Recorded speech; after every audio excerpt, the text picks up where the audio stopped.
That question takes us to the nation of Norway and the Peace Research Institute of Oslo, a leading organization in tracking both trends in wars and battlefield deaths associated with them.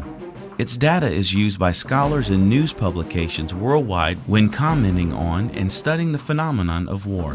Based on their research, the answer to our question comes quickly.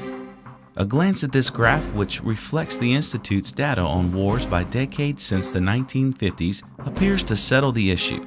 As is obvious, the number of wars across the earth since the decade of 1950s has steadily and dramatically declined.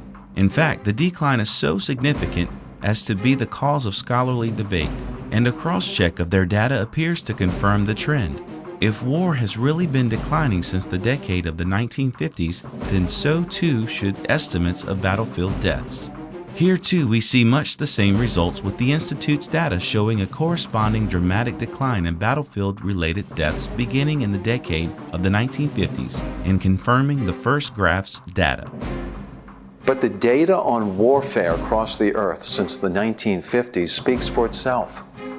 As we see, not only have wars declined dramatically since the decade of the 1950s, but battlefield-related deaths.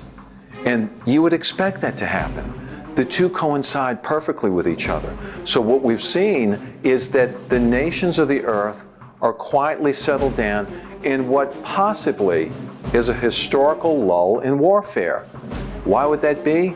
It's because verse 6 and verse 7 are separate events. And before verse 7 begins, the nations must be quietly settled down so that they can then rise when it's time for verse 7 to begin.